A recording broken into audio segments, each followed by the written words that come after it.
Pagi-pagi semangat pagi semua, semangatnya selalu pagi kembali dengan Nofri Simanjuntak di sini. Sebelumnya saya sudah menyampaikan analisa fundamental, demikian juga analisa teknikal serta COT untuk pair euro USD, market dari hari Senin sampai dengan hari Jumat dari tanggal 7 sampai dengan 11 November. Anda bisa lihat di sebelah kanan Anda di atas ada bulatan kecil dan huruf I, di situ ada link-link untuk menonton video sebelumnya dalam kaitannya dengan analisa mingguan.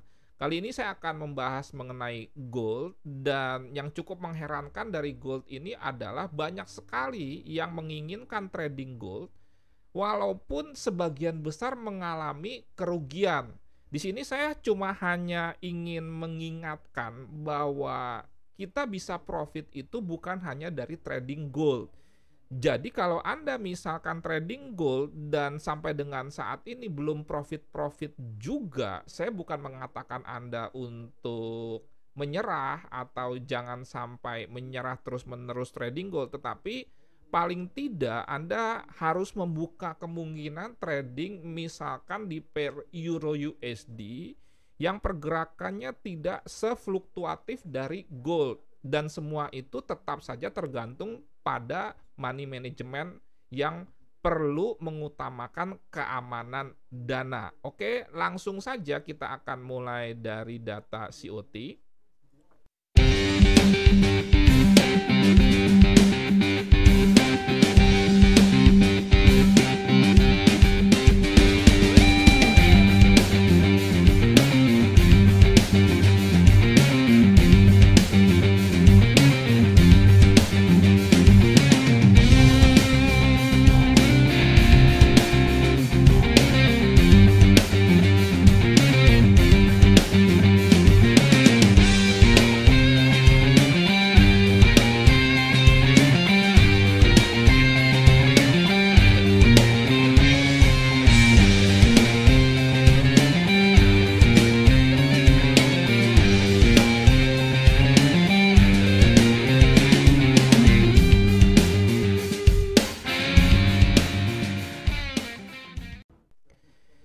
Kalau kita perhatikan, kepemilikan institusi besar terhadap gold itu masih didominasi oleh long, walaupun sudah terjadi aksi profit taking di mana sebelumnya dari mulai angka 80-an sampai 70% sekarang turun ke 59%.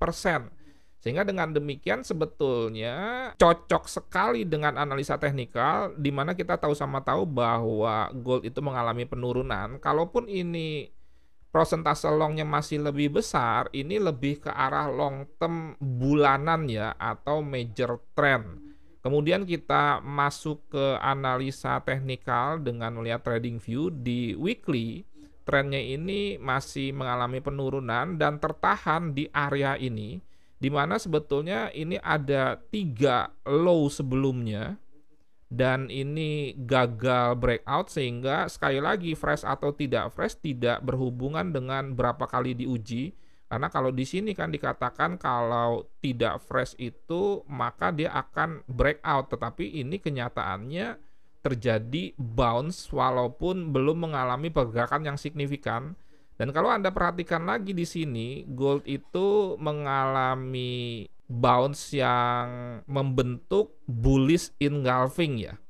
Di sini, ini karena efek sekali lagi sama seperti Euro USD, dia berdampak buruk akibat dari kenaikan suku bunga, tetapi mendapatkan momentum untuk naik akibat data ketenaga kerjaan Amerika yang memburuk. Kita turunkan ke D1, ini juga terjadi bullish engulfing di mana candle ini menelan candle ini, dan ini ada breakout dari trend line yang cukup panjang ini. Tetapi bisa saja kejadiannya sama seperti ini. Ini seperti breakout palsu atau fake out ya, begitu di breakout bisa saja dia kembali turun. Dan kita pertajam masuk ke H4 untuk kita melakukan entry secara konservatif.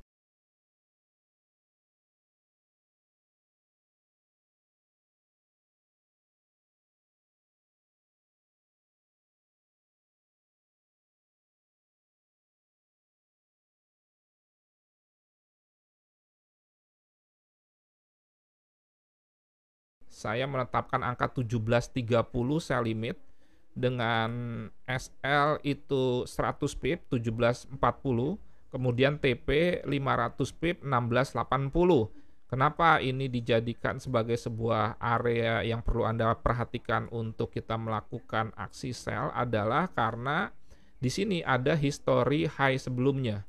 Nah ini, kalau kita perhatikan high sebelumnya itu 1729.46. Saya berharap ada tail di sini sehingga menjemput 17.30 kita. Kemudian untuk yang lebih agresifnya Anda perhatikan 17.10, di sini ada bearish engulfing, di sini ada area supply sub 17.10 ya. SL-nya ya sekitar 7 poin atau 8 poin. Biasanya saya untuk day trade di atas kita entry tentunya, karena ini entry-nya sell, dan juga untuk day trade-nya Anda bisa perhatikan 1690 ini, karena 1690 ini kalau kita tarik Fibonacci dari sini ke sini, dan ini masih bergerak dalam range ini, itu adalah 61,8%-nya, 1686 sampai 1690. Dan kalau Anda perhatikan lagi di sisi kiri ini sebetulnya ada history high, di sini ada bearish engulfing, memang sudah di breakout dan di breakout balik, tetapi jangan lupa bahwa sesuai dengan konsep support and resistance, ada resistance become support, support become resistance, demikian juga supply become demand, demand become supply. Jangan lupa juga untuk Anda yang trading gold untuk memperhatikan data CPI, kita sedikit kembali mengenai analisa teknikal dan juga dikombin dengan fundamental. Pada tanggal 10 November mendatang akan ada data pengumuman CPI di mana diprediksi turun 8%. Ini jika misalkan ternyata datanya turun 8% menimbulkan dampak dolar melemah dan gold bisa menguat. Tetapi jika misalkan datanya itu 8,2% bahkan lebih, maka berpotensi gold akan melemah, dolar akan menguat karena alasannya jika inflasi naik, maka menyebabkan orang berpikir the Fed akan lebih agresif lagi, walaupun sekarang sudah agresif untuk menaikkan suku bunga untuk mengatasi soal inflasi ini, sehingga menyebabkan sekali lagi dolar berpotensi kembali menguat dan membuat emas menjadi kehilangan momentum untuk naik. Oke, sekian, terima kasih. Semoga bermanfaat dan menjadi berkat. Sekali lagi saya sampaikan, kalau Anda misalkan tidak profit-profit dari gold, jangan ngotot, Anda bisa trading di mata uang.